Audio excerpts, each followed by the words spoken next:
내레이션, MC의 음성, 느리고 진중한 톤. 장례식장. 비가 추적추적 내리던 그날, 사람들은 모두 눈물을 흘렸지만 한 사람의 고통은 누구도 몰랐습니다. 10년간 병든 아버지를 정성껏 간호해온 아들. 하지만 장례식장에서 들은 말 한마디가 그의 존재를 산산이 부셔버렸죠. 걔는 그냥 입양된 아이일 뿐이야.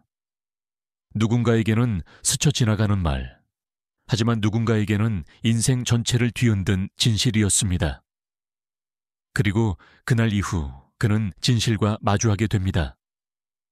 아버지가 남긴 마지막 선물, 그리고 아무도 몰랐던 숨겨진 유산의 비밀까지. 당신이라면 사랑을 의심받은 그 순간 무엇을 믿으시겠습니까? 1부 오프닝 내레이션, 가면이 벗겨진 날. 내레이션 시작. 어조.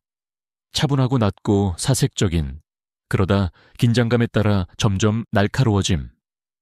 이별이 되어야 했잖아. 향과 시든 국화 향기 아래 마지막 인사. 하지만 그날 누군가 죽음보다 잔혹한 진실의 가면을 벗기기로 한 거야. 비트, 부드러운 은은한 장례식 음악이 스며든다. 아버지께서 막 안치되셨어. 조문객들은 하나둘씩 황혼 속으로 사라지며 각본에 적힌 조문과 향기로운 연민을 가져갔지. 남은 사람은 몇 안 됐지. 가족. 슬픔에 휩싸였을 때 위로가 되어야 할 그런 가족. 하지만 내게는 차가움만 느껴졌어. 잠시 침묵, 어조 변화. 그리고 그의 목소리가 들렸어. 형제처럼 나를 꼭 껴안아야 할 그 목소리. 그 대신 독에 물든 칼날처럼 방 안을 가르는 소리가 들렸다. 그냥 입양아일 뿐이야. 아빠를 10년 동안 돌봐줬다고. 뭐, 그게 그가 할 수 있는 최소한의 도리였지. 아니, 우리가 키웠잖아. 갚을 수 있어서 다행이지. 극적인 침묵, 침묵으로의 전환. 웃음. 긴장되고 억지스럽고 정장 차림으로 음란함을 가리는 그런 웃음. 그 순간 시간이 멈춰버린 듯한 그 순간은 단순히 굴욕적인 게 아니었다. 정말 외과적인 수술이었다. 이 가족에서 내 자리를 공개적으로 박탈당한 것 같았다. 내가 얻었다고 생각했던 사랑을. 아버지 장례식에서 마치 유령이 된 기분이었다. 짧은 숨, 천천히 확대. 하지만 내 동생이 몰랐던 게 있어. 그들 중 누구도 몰랐던 사실이야. 가끔은 가장 큰 유산은 유언장에 적혀 있지 않은 법이지. 때로는 오래된 일기장 속, 잠긴 상자 속, 혹은 죽어가는 사람과 함께 나눈 마지막 따뜻한 차 한 모금 속에 숨겨져 있습니다. 이것은 단순한 장례식 이야기가 아닙니다. 이것은 이름을 얻지 못했지만 훨씬 더 위대한 무언가를 위해 선택받은 한 남자의 이야기입니다. 만약 당신이 누군가를 조용히 사랑해 본 적이 있다면, 당신의 가족 속에서 당신이 보이지 않는 존재가 되어 본 적이 있다면, 그렇다면 그곳에 머물러라. 왜냐하면 이 이야기가 당신의 이야기일지도 모르기 때문이다. 행동 유도 CTA. 본론으로 들어가기 전에 먼저 질문 하나 드릴게요. 집에서 낯선 사람처럼 느껴본 적 있으신가요? 모든 것을 다 주고도 아무것도 남지 않은 경험을 해본 적 있으신가요? 아래에 여러분의 생각을 남겨주세요. 모든 내용을 꼼꼼히 읽었습니다. 함께 이야기를 시작해 볼까요? 1부 끝. 다음으로 2부. 장례식 장면, 공개적인 배신을 이어서 해볼까요? 준비되시면 알려주세요. 영화적이고 감정적으로 충만한 분위기로 이야기를 이어가겠습니다. 파트 2. 장례식 장면, 공개적인 배신. 내레이션 시작. 톤. 차분하지만 점차 무거워지고 마지막에는 분노와 상실로 고조됨. 장례식장의 공기는 무거웠습니다. 향 냄새가 천천히 공간을 채우고 울음소리는 멀어졌다 가까워지기를 반복했죠. 나는 조용히 한쪽 구석에 서 있었습니다. 검은 정장을 입고 있었지만 마치 이 자리에 속하지 않은 사람처럼 느껴졌습니다. 잠깐 멈춤, 카메라 시선이 케융소의 뒤에서 앞으로 이동. 10년 동안 아버지를 돌봐온 사람은 나였지만 이제 와선 아무도 그걸 기억하지 않는 듯 했어요. 형마저도. 배경소음, 잔잔한 조문객 대화, 그 속에서 형의 목소리가 점점 커진다. 걔요. 걘 그냥 입양된 애예요. 뭐 10년 동안 병수발한 건 인정해야죠. 그래도 그게 당연한 거잖아요. 우리가 키워줬잖아요. 정적 조문객들이 어색하게 웃음. 순간 시간마저 멈춘 듯 했습니다. 사람들의 시선이 느껴졌고 내 속에서 뭔가가 툭 하고 끊어졌어요. 요즘 입양아들은 진짜 착각을 많이 해요. 피 한 방울 안 섞였는데도 가족 행세를 하잖아요. 그 말 한마디에 내 존재는 산산조각 났습니다. 마치 내가 살아온 지난 10년이 한순간에 쓰레기가 되어버린 듯 했어요. 카메라 천천히 큐소의 눈을 클로즈업, 눈가가 붉어지고 손이 떨린다. 대사형, 냉소적인 톤. 걔가 뭐 얼마나 힘들었겠어요. 걔는 원래 그런 역할을 하기 위해 들어온 거 아니었나요? 그래도 밥값은 해야죠. 하하. 내레이션, 큐소. 내면 독백. 밥값. 아버지를 간호한 게 밥값이었다니. 형의 말은 단순한 농담이 아니었어요. 그건 나를 완전히 지우려는 선언이었습니다. 나는 조용히 고개를 숙였고 도망치듯 장례식장을 나섰습니다. 등 뒤에서 들려오는 속삭임과 초점 없는 눈빛들 사이로 배경음, 바람소리, 문이 열릴 때 흔들리는 풍경소리. 문을 열며 나는 들었어요. 창밖에서 작은 풍경이 딸랑 소리를 냈습니다. 마치 내 마음속에서도 무언가 조용히 무너지고 있는 소리 같았죠. Call to action. 자연스러운 시청자 참여 유도. 여러분은 가족에게 이렇게 상처받아 본 적 있나요? 피보다 진심이 중요한 순간을 경험해 보셨다면 아래 댓글로 당신의 이야기를 들려주세요. 2부 종료. 다음으로 이어지는 3부. 잔인한 전화. 진짜 상실의 시작을 준비해 드릴까요? 준비되셨으면 계속해 주세요 라고 말씀해 주세요. 파트 3. 잔인한 전화. 진짜 상실의 시작. 내레이션 시작. 톤. 고요하고 무기력하다가 점차 분노와 절망으로 깊어진다. 장례식이 끝난 지 사흘이 지났습니다. 집은 너무 조용했고 마치 누군가 일부러 시간을 멈춰놓은 것 같았어요. 카메라, 낡은 온돌방, 햇빛이 희미하게 들어오고 먼지가 떠다닌다. 아버지께서 쓰시던 라디오는 멈춰 있었고 침대도 휠체어도 약통들도 어느새 모두 사라졌습니다. 남은 건 오직 아버지의 냄새가 배인 방과 그 방 안에 주저앉은 나뿐이었습니다. 큐소가 바닥에 주저앉아 무릎을 껴안은 채 멍하니 창밖을 본다. 배가 고팠지만 먹을 이유가 없었습니다. 내가 밥을 차리던 이유는 항상 아버지였으니까요. 정적, 그러다 전화벨이 울린다. 갑작스러운 진동과 벨소리. 전화, 형의 차가운 목소리, 기계적이고 건조함. 경수야, 아버지 통장은 내가 정리했어. 상속금 10억은 이미 내 이름으로 다 처리됐고 넌 신경 쓸 것 없어. 잠시 침묵, 케융소는 아무 말도 못한다. 그리고 집 비워. 다음 달에 매매 계약 들어가니까 정리해. 너도 알잖아. 넌 입양된 애야. 우리가 키워준 것만으로도 감사해야지. 내레이션, 큐소, 속으로 외침. 입양된 애, 그래. 난 늘 그렇게 불려왔지. 하지만 난 그 누구보다 아버지를 사랑했어. 그게 그렇게 무가치한 일이었을까? 형의 마지막 말, 차갑고 잔인하게 쐐기를 박는다. 10년간 병수발했다고 뭔가 받을 줄 알았어. 착각하지 마. 그건 키워준 은혜를 갚은 거지. 당연한 거야. 너도 현실적으로 생각 좀 해. 뚝 전화가 끊기고 정적. 그 순간 내 손에서 휴대폰이 떨어졌습니다. 바닥에 툭 하고 부딪히는 소리마저 너무 크게 들렸죠.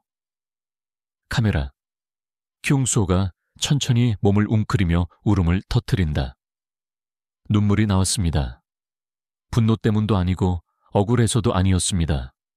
그냥 너무 외로워서 모든 걸 바쳤는데 그 누구도 나를 가족으로 받아주지 않는 이 현실이 가슴을 찢어놨습니다. 카메라 클로즈업. 큐웅소의 눈가. 흐르는 눈물, 손가락이 떨린다. 콜 투 액션. 감정에서 자연스럽게 연결.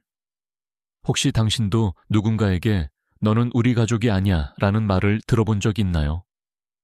혹은 마음을 다했지만 끝내 외면당했던 기억이 있다면 아래 댓글로 당신의 이야기를 함께 나눠주세요.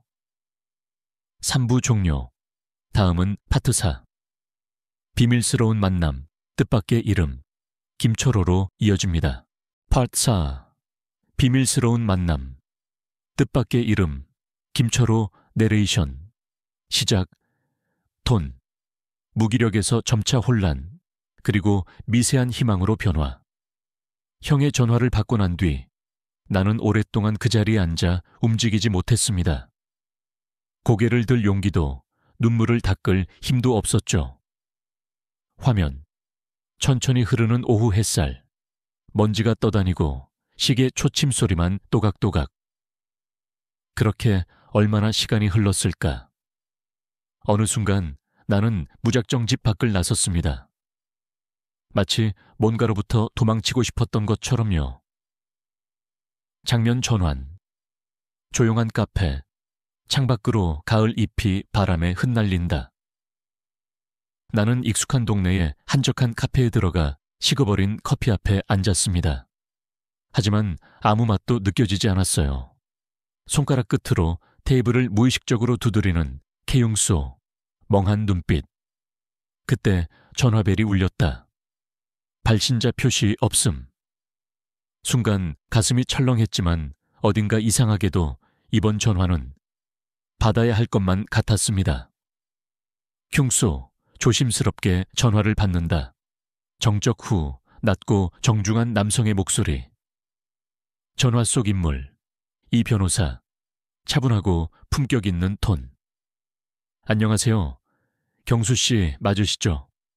저는 법무법인 정진의 이재성 변호사입니다. 고인께서 생전에 남기신 별도의 연락 요청으로 지금 이 전화를 드리게 되었습니다. 김철호라는 분께서 고인과 오래된 약속이 있으셨다고 하며 당신을 꼭 한번 만나고 싶어 하십니다. 키웅소, 혼란스러운 내면 독백. 철호. 들어본 이름도 본 적도 없는 사람인데 왜 아버지와 관련이 있지? 그분은 현재 대기업 임원으로 재직 중이시고 고인께서 마지막까지 꼭 당신께 전해달라는 말씀이 있으셨답니다. 내일 오후 3시 시내카페 도림에서 만나 뵐 수 있을까요? 나는 잠시 말을 잇지 못했습니다. 이 모든 게 너무 갑작스럽고 무슨 일이 벌어지고 있는 건지 이해할 수 없었죠. 하지만 이상하게도 그 이름 안에 조금의 희망이 담겨 있는 것처럼 느껴졌습니다. 화면 클로즈업.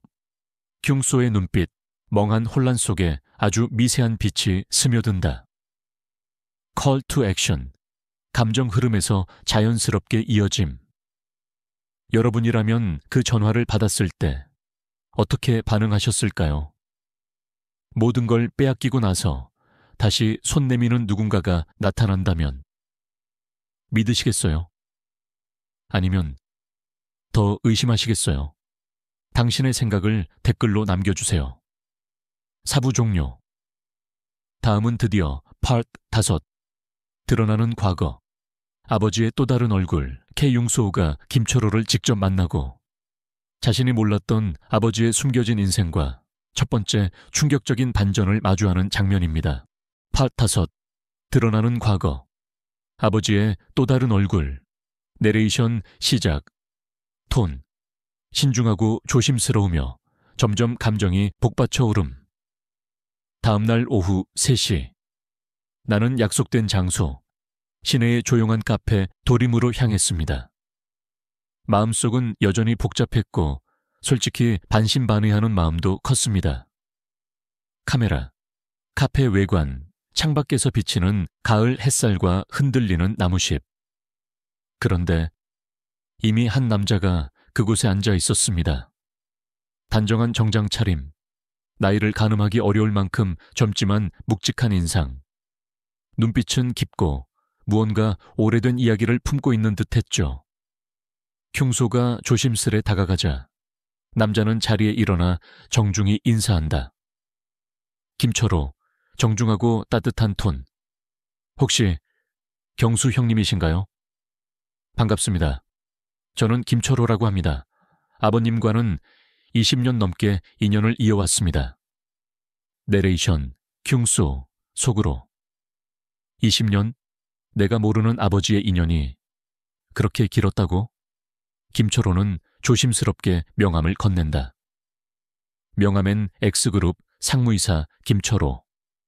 김철호 앉으며 조용히 이야기 시작. 형님, 죄송합니다. 이렇게 갑자기 찾아뵈어 놀라셨죠? 사실 오늘 이 자리는 단순한 인사보다 훨씬 더 중요한 의미가 있습니다. 아버님은 제게 있어 은인이자 생명의 은인이셨습니다.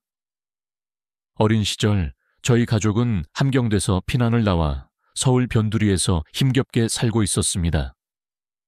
그런데 IMF가 터지면서 모든 게 무너졌습니다.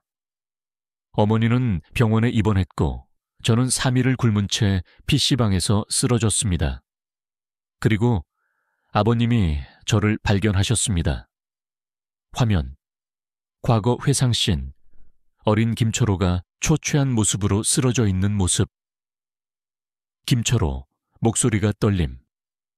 그때 아버님은 너희 할머니가 날 살려줬던 거 이제 내가 갚아야지 하시며 저를 데려가 따뜻한 밥을 주셨고 병원에 데려가 치료까지 해주셨습니다. 그리고 무려 4년간 제 대학 등록금을 내주셨습니다. 매일 냉면집에서 고기를 싸서 학생은 굶으면 안 되라며 제게 건네주셨습니다. 저는 그때 처음으로 진짜 어른의 따뜻함을 느꼈어요. 내레이션, 흉소, 내면 독백.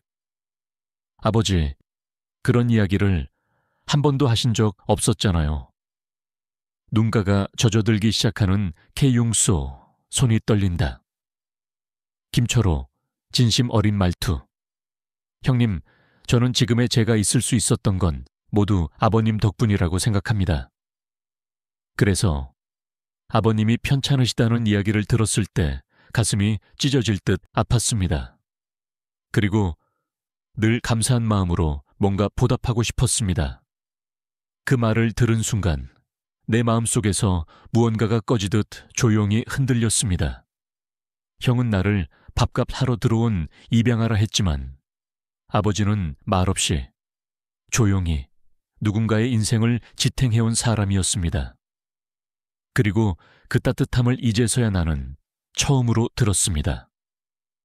혹시 여러분도 아버지나 어머니의 숨겨진 선행을 뒤늦게 들은 적 있으신가요? 가족이라는 이름 뒤에 감춰진 조용한 위대함을 느낀 순간이 있다면 그 이야기를 댓글로 함께 나눠주세요. 5부 종료. 다음은 파트 6. 마지막 선물. 아버지가 준비한 침묵의 유산. K흉소가 아버지의 진심이 담긴 편지와 22억 원의 비밀을 마주하는 감정 클라이맥스입니다. 진심을 담아 이어서 써드리겠습니다. 무비북 하트브레이크 파트 6. 마지막 선물.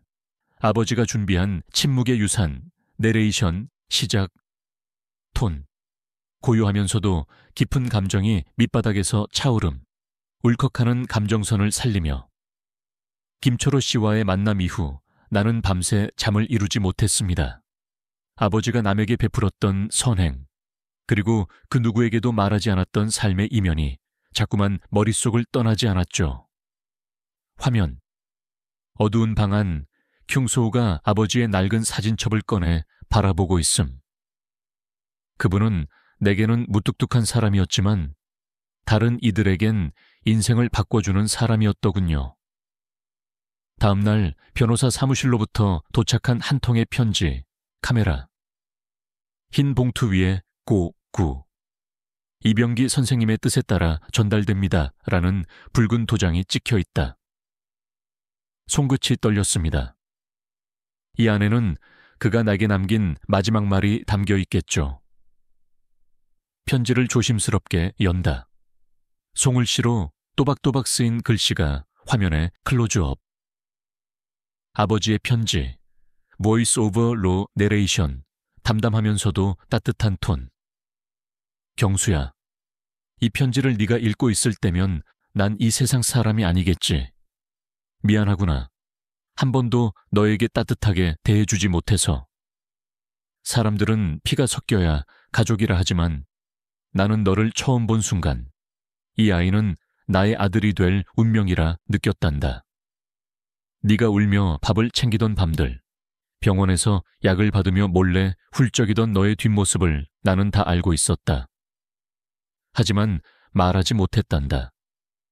네가 더 강해질까봐, 네가 나를 원망하며 자랄까봐. 경수야, 너는 누구보다 따뜻하고 강한 아이야. 나는 네가 내 아들이라 자랑스럽단다. 카메라. 큐응소우가 손에 편지를 꼭 쥐고 흐느끼며 울고 있음. 그리고 변호사가 전해준 서류 한 장, 고 이병기 선생님께서 생전에 작성하신 유언입니다. 고인의 전 재산인 22억 원 상당의 보험금과 비상장 주식, 그리고 현금 예금 일부를 전부 큐응소 씨 명의로 남긴다고 명시되어 있습니다. 큐응수, 내면 독백, 눈물과 함께 떨리는 음성. 아버지, 당신은 말보다 행동으로 모든 걸 보여주셨군요. 그리고 나는 그런 당신의 진심을 끝까지 몰랐던 어리석은 아들이었어요. 그 순간 나는 처음으로 정말 울었습니다. 분노도 억울함도 아닌 감사와 그리움으로요. Call to action. 감정적 여운이 남는 타이밍에 자연스럽게 유도. 혹시 여러분도 너무 늦게 깨달은 사랑이 있으신가요? 말 한마디 없이 조용히 모든 걸 지켜준 누군가가 있었다면 그 이름을 오늘 댓글로 남겨보세요. 사랑은 말이 없어도 늘 거기 있습니다. 6부 종료. 다음은 마지막 장, 파트 7. 진짜 유산. 나를 아버지라 부르게 만든 것들. 큐응소우가 모든 것을 정리하고 새로운 삶의 문을 여는 감정의 해소와 감동적인 엔딩으로 이어집니다. 파트 7. 진짜 유산. 나를 아버지라 부르게 만든 것들. 나는 아버지가 남긴 돈보다 그의 편지 한 장에서 더 큰 울음을 터뜨렸습니다. 22억 원. 그건 단지 숫자일 뿐이었습니다. 나에게 진짜 유산은 화면. 큐응소우가 아버지의 낡은 손수건, 오래된 약통, 사진을 하나씩 박스에 정리함.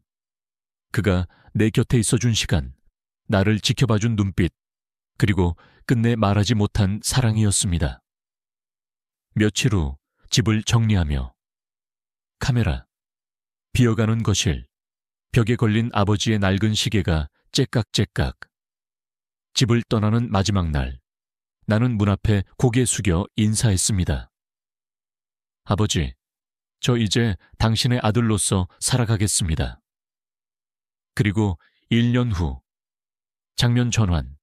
작은 노인복지센터 현판식, 이병기 기념복지관.